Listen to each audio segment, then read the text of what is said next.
Many sellers want to know how to get the best price when considering selling their home on the market. So today we're going to go over a few of the options to consider and really how to get the best price and kind of what happens when you don't hit the mark. So with that, my name is George Moorhead with Bentley Properties, and we've been practicing for about 27 years. And if you have any questions, make sure you post it up in the upper hand corner. Let us know what's on your mind. There's no strings attached. Share this video with everybody that would be interested in this, or at least would find it valuable. Last week, we had gobs and gobs of questions. I had lots and lots of conversations, and that's kind of what prompted today's call. I had a number of folks that, you know, they've been on the market before, their home didn't quite sell, and they're like, well, you know, gosh, George, you know, how do you guys do it? How do you establish price? And you know, is there one way to do it, or are there multiple ways of doing this? And I thought, you know what, the best thing to do is to have a video about it. We can go over some of that information. And then, of course, you know, what happens when we overprice, you know, when we don't hit the target market. With that, we also had a ton of other questions. So we have got our weeks. In fact, we're going to be having to do a couple of mid-week presentations to get to all of the answers, which is awesome. I love questions. So feel free to ask. We love to lead with generosity and everything. And so we've got Jim Triple, who's going to give us you know, some furnace information. We've got John Kapler, who's going to talk about you know, architecture and new construction. In fact, he's an architect I've worked with. He's going to walk us through that. We've got Corey, who's going to take us through roofing and how to maintain it, what to look for, you know, what are the different types of options that you have, and, you know, how do we vet these contractors properly, okay? And then, of course, we have a lot of other questions. We're going to get to them all. I promise you we will, but keep them coming, and we'll keep the information flowing your way. So one really cool thing, and you can see actually up right behind me here, we were awarded the 2019 5-Star Customer Service Award in Seattle Magazine, and which is awesome. That's now 8 years in a row, and that is just a massive honor, because that's all of our clients giving feedback, saying, you know, hey, here's how he did, here's the service he provided, and, you know, did he fulfill his promises? And it's a very, very vetted system. We also are being interviewed for Forbes magazine, woohoo, which is a lot of fun. You know, we do get you know, different videos on like Fox Q13 and oh shucks, and we're in the papers like the Puget Sound Business Journal and Seattle Times and the Everett Herald. All great people. We love to give information and whatnot. So people, well, I guess they like what we do, which is awesome. All right, so let's get to this. A lot of people say, George, is there really only one way to price a home? And that's actually a very common question. And I'm like, really, no. So there's four key things that are four key pricing structures that you can consider. Now, there are small derivatives of each one of those, right? So there's technically four key ways of structuring a price that goes out to the market to buyers. Because remember, first impressions are everything. And the price many times is that first impression, that very first of the first impressions, okay? And buyers are going to take a look at kind of the initial, what we call 65 from the freeway. If you're driving 65 miles an hour and you look over and you say, hey, you know, that's a nice looking house. And then, of course, they see a price. And they've made that adjustment in their mind as to, you know, first impression, thumbs up or thumbs down. So you need to make sure that as you are considering price, what is that first impression going to be? Okay. Now, setting the price. The first option is a quick sale. Okay. Now, there's a number of different companies. We have investors, and they're only going to look at 70 to 75% of the market value of your home. And there are some folks that, hey, this is perfectly fine. That's what they want to do. They don't necessarily have to be distressed, okay? They just may not want to do the updates. They may not just want to deal with it. They may say, you know what? Give me my cash. I'm out of here. Now, understand that is a discount because the intent is that they're going to go in, they're going to put some money to update the home and then turn around and remarket it. Okay. There are companies out there that will actually say, hey, we'll give you X and we're going to put this money in, we're going to improve it, and we're going to charge you 9% as a real estate fee to go ahead and handle that, plus we get our money back. Okay. We do something similar to that, but we just don't charge a premium for it. We just do it as a courtesy for our clients to help them maximize their money. We do that on a case-by-case basis. All right. We've been doing that for about 25 years or so. Anyway, so that's option number one, just a real quick sale. Again, understand there's a discount to that. Option number two is to consider an off-market sale. An off-market sale is going to get you anywhere between 95 and 107% of list price. It just depends on supply and demand. It depends on the desire of the buyers and what the seller is willing to consider. More on the buyers, right? Because the buyers are the ones that say, yes, I feel the value is there and that's why I'm willing to purchase this. Historically, people don't just overbuy things just to overbuy them. There has to be that perception of value. And so in that circumstance, this is one of the reasons we do a lot of off-market sales, typically at market value, meaning 100% of market value. And that's a huge benefit to some people because they don't want to be on the market. They don't want a gob of people coming through their house. So we've been very successful with that, with both buyers and sellers, okay? Then there's a guaranteed sales price, okay?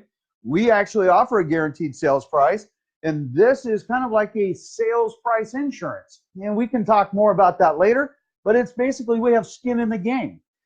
This is something that basically other agents do not do, but it is an option that we offer so that you have the assurance that you are getting the best price possible because I have skin in the game with you because I'm guaranteeing your sales price. All right.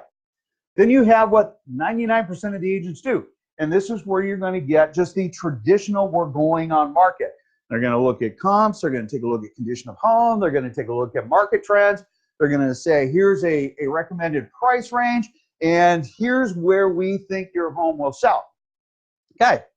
That is then analyzed, and a seller makes that business decision. Is this a good idea at this price? Does this meet my financial needs? It's a business decision. That is up to you guys. So the question is, what happens with price? Well, let's go over that. Mo on the team, he likes the magic board, as I like to call it, the magic board. All right. So I do have to say I am not an artist. I can build a beautiful home because, as you guys know, I do build homes also. But I am not an artist, and I was told that this does not look like a bullseye, that it looks like an amoeba. Thanks. Anyway, he's laughing. All right. So we have what here is what I call a bullseye.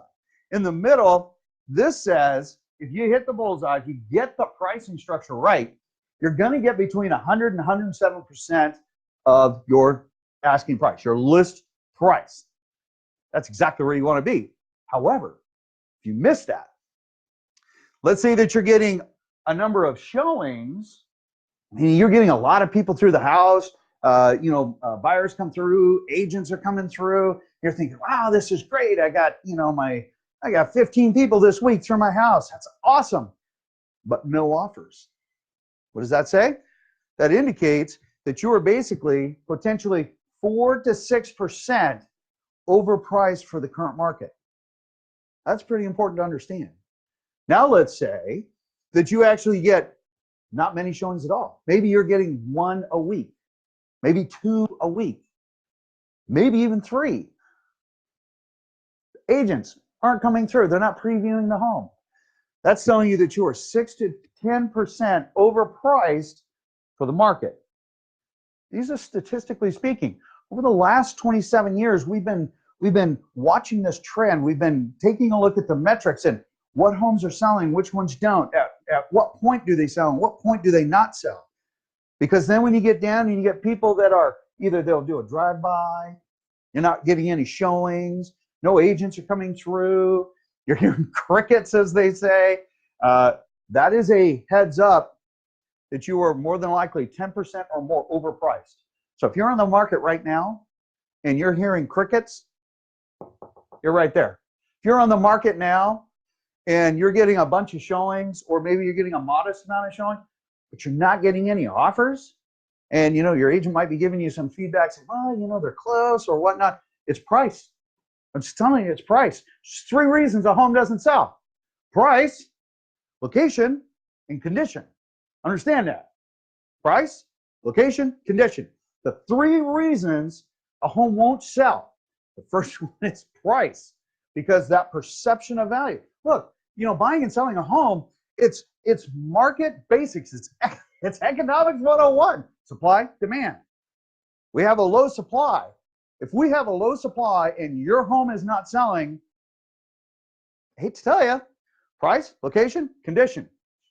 You have a choice. You need to consider why and be objective about it. In fact, I wrote down the whys. Why most of the time a home does not sell. The first one says, like we discussed last week, sentimental equity. Look, I understand you did a bunch of things to the house. I understand that you raised your family, or you've been in there, or it's been in your family forever, or you put blood, sweat, and tears into it. I get it. But that is just called sentimental equity. There's no value in that. I'm sorry. As I like to say, sorry. But what you need to do then is be objective, okay? The second one is that you just have an unrealistic expectation. You're saying, oh, George, the market has got low inventory and buyers are going crazy. I don't care. Imagine this.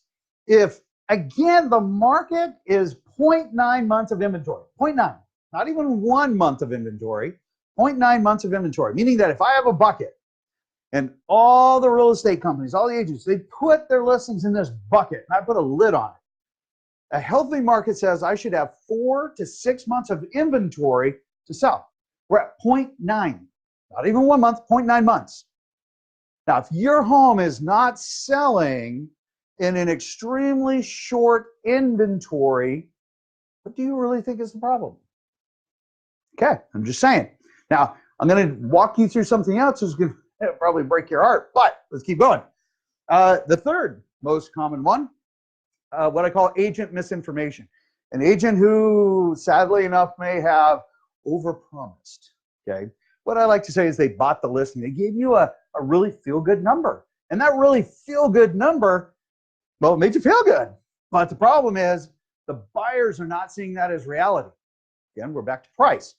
So you need to be very objective. If it sounds too good to be true, more than likely it is, okay? You need to be objective. You must remove the emotion, as we tell most of our clients, so that they can make the best business decision and create an expectation that is realistic. Okay, the next one, very much could be a market shift, okay? Which is, what we experienced in part of 2018, where we saw the market slow down. And it didn't pick up until, mid-year of 2019, where we started to pick up again because interest rates came down.